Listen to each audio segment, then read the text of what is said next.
माननीय संजू परब यांच्या वाढदिवसाच्या निमित्ताने उपस्थित असलेले महाराष्ट्राचे उद्योगमंत्री आणि सिंधुदुर्गचे सुपुत्र आदरणीय उदयजी सामंत साहेब, आमच्या शेजारच्या कुडाळ मतदारसंघाचे अतिशय डॅशिंग आणि अभ्यासपूर्ण वक्तृत्वाने ज्यांनी विधानसभा जिंकली असे आमदार निलेशजी राणे साहेब, जिल्हा प्रमुख दत्ताजी सामंत साहेब, जिल्हा बँकेचे अध्यक्ष मनीषजी दळवी साहेब, माजी विधान परिषद सदस्य आदरणीय राजनजी तेली साहेब, सचिनजी वालावलकर, जिल्हा परिषदेचे उपाध्यक्ष दादासाहेब साहिल, संजयजी पडते, सभापती आदरणीय प्रितेशजी राऊळ, ॲडव्होकेट नीताताई कविटकर, सभापती सुक्षिता जाधव मॅडम, जिल्हा परिषद सदस्य कवठणकर साहेब आणि सर्व जिल्हा परिषद सदस्य, पंचायत समिती सदस्य, सर्व नगरसेवक, तालुका प्रमुख, शहर प्रमुख, शाखा प्रमुख, सर्व उपस्थित शिवसैनिक, आमचे कार्यकर्ते आणि पत्रकार मित्रांनो, सर्वप्रथम कार्यक्रमाला उशिरा आल्याबद्दल मी आपली दिलगिरी व्यक्त करतो. खरं तर काल रात्री 2 वाजता मी सावंतवाडीत आलो, परंतु सावंतवाडीचा एक मोठा प्रश्न हा मल्टी स्पेशालिटी हॉस्पिटलचा आहे. आणि आपल्या महाराष्ट्राचे जे हायकोर्टमधले आपले प्रमुख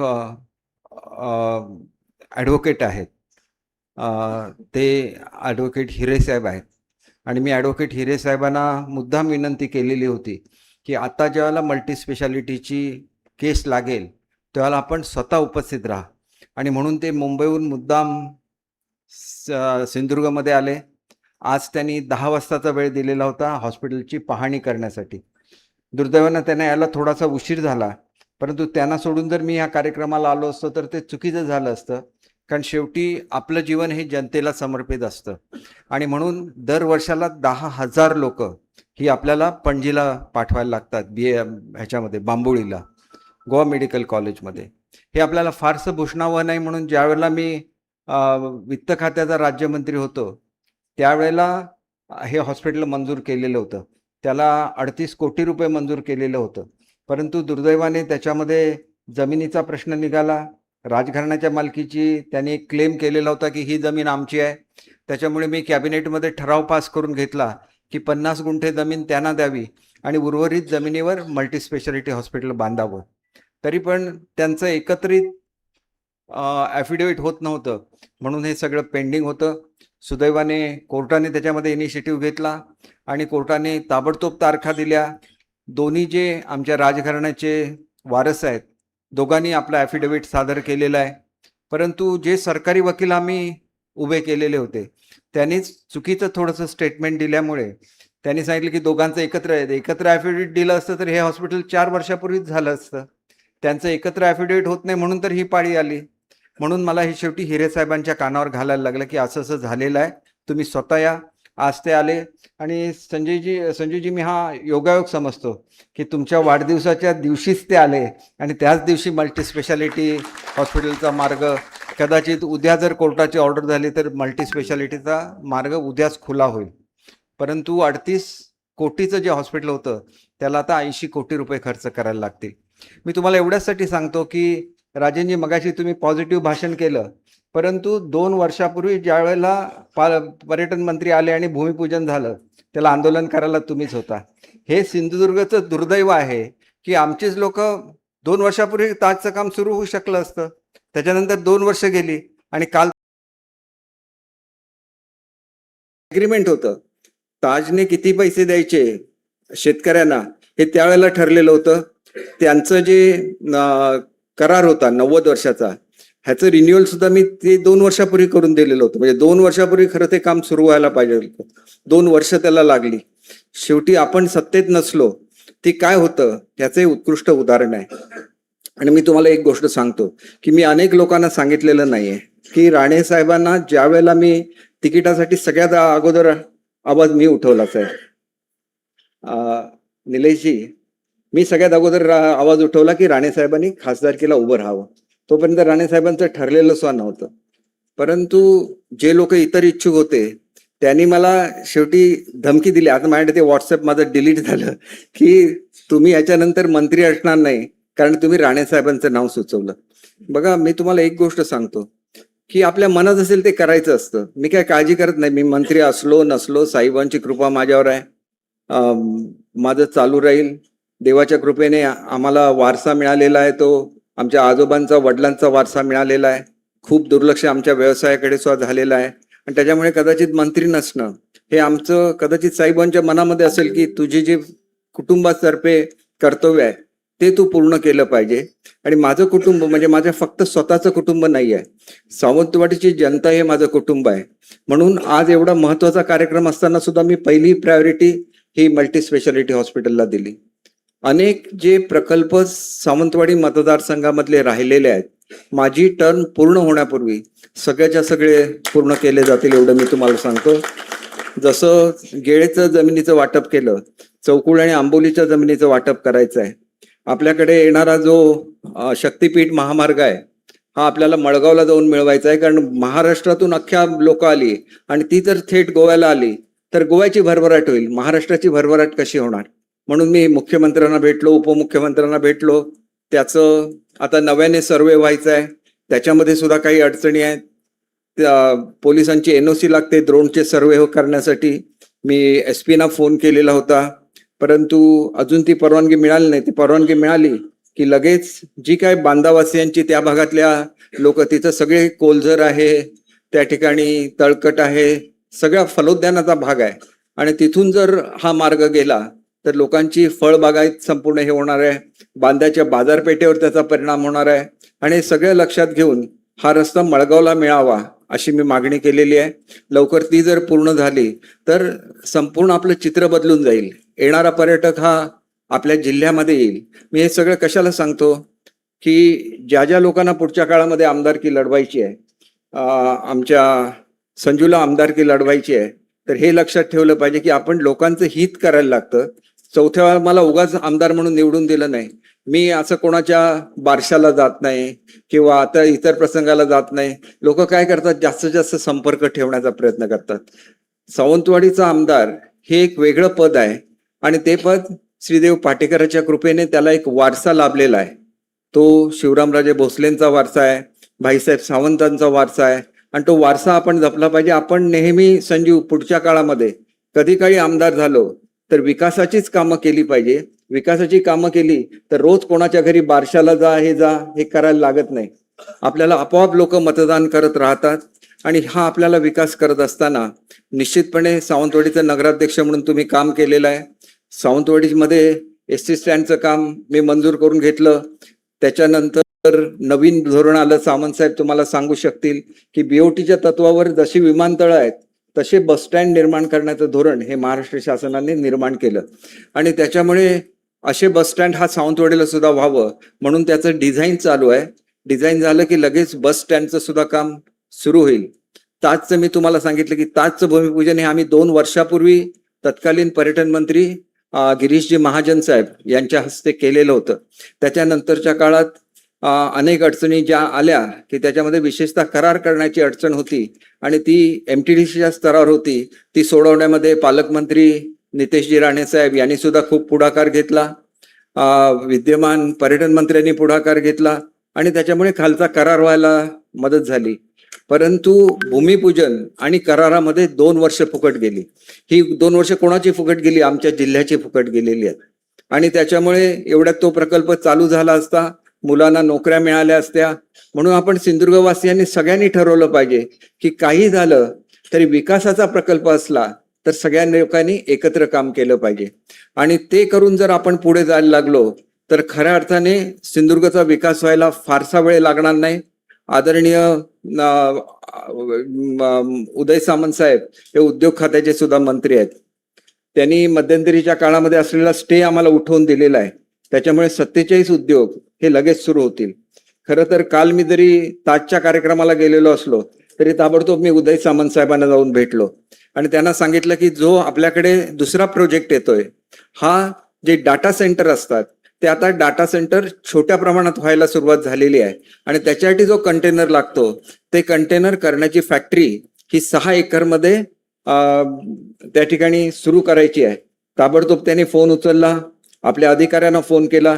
सामंत साहेब, मला सांगायला आनंद होतो की एका सिंधुदुर्गच्या सुपुत्राच्या फोनमध्ये एवढी ताकद आहे की ताबडतोब मला तुमच्या अधिकाऱ्यांचा फोन आला आणि आज सकाळी त्यांचा SMS सुद्धा आला की आम्ही ताबडतोब ती जमीन त्यांना अलॉट करतोय म्हणून.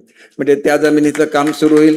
दुसरा एक जो करार त्यांनी डावोसला केला होता, त्या करारापैकी एक कारखाना हे ते लवकरच सिंधुदुर्गमध्ये आणतायत.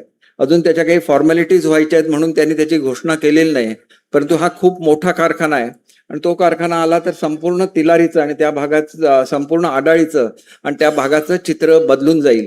म्हणून अनेक लोक सांगतात की मुलांना रोजगार नाही. त्यांना मी एवढंच सांगू इच्छितो की आडाळीला अजून लाईट यायची आहे, परंतु आडाळीला लाईट येईपर्यंत एकट्या बांद्यामध्ये 700 युवकांना मी नोकऱ्या दिलेल्या आहेत. आणि काल मी बांद्याला भेट दिली आणि 300 नवीन नोकऱ्या या त्या ठिकाणी होणार आहेत. म्हणजे 1000 मुलं ही नुसती बांद्यामध्ये वाफोलीच्या कारखान्यामध्ये त्या परिसरामध्ये काम करायला लागतील. शेवटी आपल्याला सगळ्यांना मिळून हे काम करायला लागेल आणि लोकांचं जेव्हा आम्ही हित करू त्यावेळेला आमदार केवळ आपल्याला जाहीर करायला लागेल की हे आमचे पुढचे आमदार आहेत म्हणून. जनताच त्यांना निवडून देईल एवढी ताकद जनतेमध्ये असते. आणि म्हणून तुम्हाला एकच सांगायचं आहे की या ठिकाणी निलेशजी आपण भाषण करताना सांगितलं की तुम्हाला सोडून संजू कुठे जाऊ शकत नाही. संजू कवळकर 99% आमच्या पक्षात आलेला होता, केवळ तुमच्या एकामुळे तो मागे राहिला. नाहीतर कदाचित तुम्हाला माहिती नसेल, परंतु हे त्यावेळेला घडलं असतं.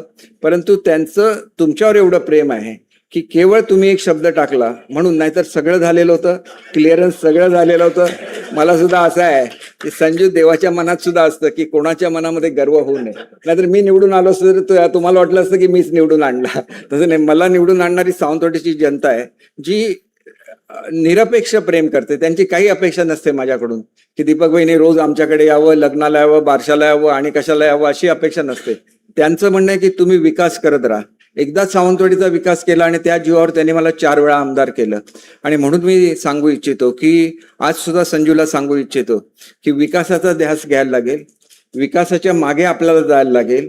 आणि ज्यावेळेला आपण विकास घडवू त्यावेळेला लोकांना सांगायला लागत नाही की आम्हाला मतदान करा, ते स्वतःहून तुम्हाला मतदान करून निवडून आणतील एवढी मी तुम्हाला खात्री देतो. आणि दत्ताजींनी सांगितलेलं आहे की रिटायरमेंट, बघा मी पदाला चिकटणारा मनुष्य नाही. ज्यांची मंत्रिपद केली ते सगळे मंत्री रागाने आपापल्या मतदारसंघात निघून गेलेले होते. मी एकमेव मंत्री आहे की ज्यांनी आपलं पद गेलं असताना सुद्धा पक्षाच्या सगळ्या मुलाखती दिल्या, आनंद व्यक्त केला. कारण अनेक लोक मंत्री व्हायला उत्सुक होते. त्यांच्या चेहऱ्यावरचा जो आनंद असतो, त्यांच्या मनातला जो आनंद असतो, त्याच्यामध्ये आपण सहभागी झालं पाहिजे. आणि ती शिकवण मला खऱ्या अर्थाने साईबाबांनी दिलेली असं मला वाटतं.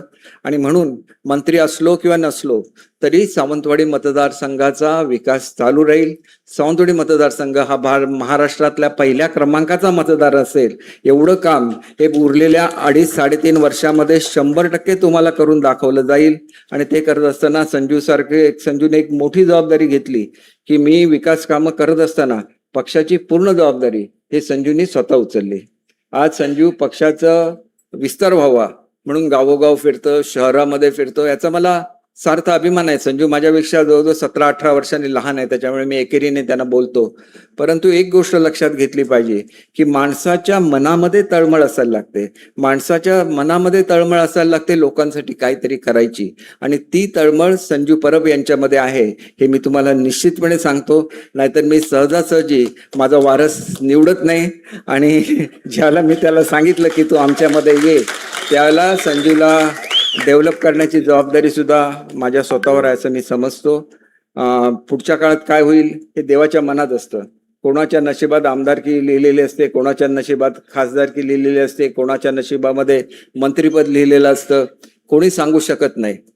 महाराष्ट्रामध्ये त्या काळामध्ये सुद्धा सर्वात जास्त मतं कोणाला मिळाली असतील, कदाचित नवीन पिढीला हा इतिहास माहिती नाही, तर ती शिवरामराजे भोसलेंना मिळालेली होती. महाराष्ट्रामधली सगळ्यात जास्त मतं. परंतु शिवरामराजे भोसले कधीही मंत्री होऊ शकले नाही. त्या काळामध्ये टीव्ही नसायचा, आम्ही ट्रान्झिस्टर लावायचो आणि मंत्रिमंडळाची यादी ऐकत राहायचो की कधीतरी शिवरामराजेंच्या नाव आम्हाला ऐकायला मिळेल. परंतु भाईसाहेबांच्या नशिबामध्ये मंत्रिपद होतं. आमदार नसताना सुद्धा, MLC असताना सुद्धा त्यांना मंत्रिपद मिळालं. शेवटी ह्या योगायोगाच्या गोष्टी असतात. त्याच्यामुळे तुम्ही कोण घडता याच्यापेक्षा तुम्ही कशा रीतीने काम करता हे फार महत्वाचं आहे. आणि त्याच्यामुळे मला खरं तर राजकारणामध्ये शिवरामराजे भोसलेने आणलं. आणि आज सुद्धा मला असं वाटतं की आज हे जे मल्टी स्पेशालिटी हॉस्पिटल होणं हे खऱ्या अर्थाने शिवरामराजे भोसलेंना एक आदरांजली ठरेल. कारण त्यांची स्वतःची इच्छा होती की चांगल्या तऱ्हेच्या आरोग्य सेवा या सावंतवाडीमध्ये असाव्या. आज त्यांच्या घराण्यातले किती डिस्प्यूट असला तरी त्यांनी हॉस्पिटलच्या संदर्भात ॲफिडेव्हिट आम्हाला दिलेले आहेत. त्यांच्या कुटुंबियांचे मी मनापासून आभारी आहे की त्यांच्यामुळे हे सगळं होऊ शकतंय. मी या निमित्ताने खरं तर हे संजूचा वाढदिवस आहे, मी इतर बोलता कामा नये, परंतु शंभूराजे देसाईंचा आभारी आहे, आदरणीय नितेशजी राणेंचा आभारी आहे की ज्या काही अडचणी शिरोड्यामध्ये होत्या त्या सोडवण्यामध्ये त्यांनी पुढाकार घेतलेला आहे. आणि दोन व्यक्तींचा या ठिकाणी मुद्दाम उल्लेख केला पाहिजे की 25-30 वर्ष हे प्रकरण पेंडिंग होतं. आदरणीय फडणवीस साहेबांनी मला बोलवलं आणि सांगितलं की कुठल्याही परिस्थितीमध्ये ताजचं हॉटेल सुरू झालं पाहिजे. आणि त्यांनी मला शब्द टाकल्यानंतर 2 महिन्याच्या आत सगळ्या अडचणी दूर करून त्या ठिकाणी दिलेल्या होत्या आणि भूमिपूजन सुद्धा केलेलं होतं. तेवढंच जेवढं त्यांनी त्या ठिकाणी आपुलकीने सांगितलेलं होतं तसंच शिंदेसाहेब ज्यावेळेला मुख्यमंत्री होते त्यावेळेला त्यांनी सांगितलेलं होतं की हा पर्यटन जिल्हा आहे, हा पर्यटन जिल्हा मोठा होण्यासाठी जे काय करायला लागेल हे सगळं काही केलं पाहिजे. आणि ह्या 2 व्यक्तींचे खरोखर याच्यामध्ये खूप मोठं अनुदान आहे, हे योगदान आहे. हे कालचं जे एवढं मोठं करार झाला त्याला त्यांचं खूप मोठं योगदान आहे. आणि म्हणून मी तुम्हाला सगळ्यांनाच सांगतो की पुढच्या काळामध्ये अनेक वेळेला अनेक अडचणी येतात, परंतु ज्या गोष्टी आपण ह्याच्यामध्ये करू शकलो, आपल्या चांदा ते बांधामध्ये ज्या गोष्टी आपण सिंधुरत्नामध्ये करू शकलो, खरं तर आज पुन्हा त्या योजना ज्यावेळेला मी ह्या योजनेचं प्रेझेंटेशन प्लॅनिंग सेक्रेटरीना दाखवलं त्यावेळेला ते म्हणाले की अशा योजना खरं तर जिल्हा नियोजन मंडळ रद्द केलं पाहिजे आणि अशा योजना प्रत्येक जिल्ह्यासाठी तयार केल्या पाहिजेत. शेवटी हे तळमळीने केल्याशिवाय काही होत नसतं. त्याच्यामुळे ही योजना पुढे चालू झालेली आहे. नितेशजी त्याचे अध्यक्ष आहेत. निश्चितपणे या योजनेच्या माध्यमातून सुद्धा तुम्हा सगळ्यांनाच आपापल्या गावामध्ये विकास झालेला दिसेल आणि ह्या विकासामध्ये सुद्धा संजू आपल्याला सहभागी व्हायला लागेल. आणि त्याच्यामुळे सावंतवाडीचा वारसा हा विकासाचा वारसा असतो. मग मी तुम्हाला संबोधित करतो कारण तुमचा वाढदिवस आहे ना, तर मनीषजी नाव वाईट वाटेल की माझं नाव का नाही घेतलं. तर शेवटी सावंतवाडी मतदारसंघाचं ज्यावेळेला आपण नेतृत्व करतो त्यावेळेला सगळ्यात मोठा तालुका सावंतवाडी तालुका आहे. 1.5 लाख मतदार हे एकट्या सावंतवाडी तालुक्यामध्ये आहेत. 65,000 मतदार माझ्या मतदारसंघातले हे वेंगुर्ला तालुक्यातले आहेत. आणि दोडामार्ग छोटासा तालुका आहे, त्यातले जवळजवळ 30-35 हजार मतदार हे दोडामार्ग तालुक्यातले आहेत. परंतु दोडामार्ग सुद्धा कुठेही मागे राहणार नाही. सगळ्यात लहान जे मूल असतं ते सगळ्यात वडिलांच्या आवडीचं असतं. त्याप्रमाणे जेवढा विकास सावंतवाडीचा आणि वेंगुर्ल्याचा होईल तेवढाच दोडामार्गचा सुद्धा होईल. आणि ह्या विकासामध्ये संजूचं जे योगदान असेल ते निश्चितपणे जास्तीत जास्त असेल याची मला खात्री आहे. म्हणून देवाने तुम्हाला खूप ताकद द्यावी. आणि पुढच्या 3.5 वर्षामध्ये मी काय आज आमदारकीचा राजीनामा देत नाही आणि आमदार कोणाला लगेच करत नाही आहे. अनेक लोकांची इच्छा असते, म्हणून जे लोकांनी माझ्याविरुद्ध इलेक्शन लढवले ते रोज असं म्हणत असतात की रोज आंदोलनं करत असतात. कुठलं लहानसं कारण दिसलं की आंदोलन करतात. त्यांना वाटतं की असं केलं की आमदारांना मागे बोलवण्याचा अजून कोणाला अधिकार घटनेने दिलेला नाही आहे. एकदा तुम्हाला जी 3.5 वर्ष दिली त्याच्यामध्ये शांतपणे काम करायला दिलं पाहिजे, लोकांचा विकास करायला दिला पाहिजे आणि लोकांची प्रगती झाली पाहिजे. आणि त्याच्यासाठी जे जे करायला लागेल ते करत असताना संजूची पूर्ण साथ ही मला पक्षाचा अध्यक्ष म्हणून आहे. विकास कामामध्ये सुद्धा त्यांनी तेवढंच लक्ष घालावं आणि ही सगळी विकास कामं पूर्ण होतील ह्याच्यासाठी त्यांनी आपलं योगदान द्यावं. तर निश्चितपणे तुमच्या मनामध्ये आमदार व्हायचं असेल तर लोक आपणहून तुम्हाला आमदार करतील एवढं मी सावंतवाडीच्या जनतेची नाळ ओळखतो. आपल्याला मनापासून आपल्या वाढदिवसाच्या हार्दिक शुभेच्छा देतो. आणि आपणा सर्वांची पुन्हा एकदा उशिरा आल्याबद्दल आणि विशेषतः उदयजी अगोदर येणं आणि मी लेट येणं हे उदयजी खरं तर चुकीचं आहे. परंतु हिरेसाहेब सुद्धा ऑल द वे मुंबईतून आलेले होते आणि मी दोन्ही आमदार साहेबांना सांगतो, उदयजींना सुद्धा सांगतो की मी जर तिथं थांबलो नसतो तर ते थोडंसं चुकीचं झालं असतं. त्याच्यामुळे त्यांना अटेंड करून मी लगेच ह्या ठिकाणी आलो, हॉस्पिटलला भेट देऊन आलो. त्याच्यामुळे थोडासा उशीर झाला, याच्याबद्दल दिलगिरी व्यक्त करतो आणि माझे 2 शब्द संपवतो. जय हिंद, जय महाराष्ट्र. धन्यवाद दीपकभाई केसरकर. आज आपण संजू परब यांच्या वाढदिवसाच्या प्रित्यर्थ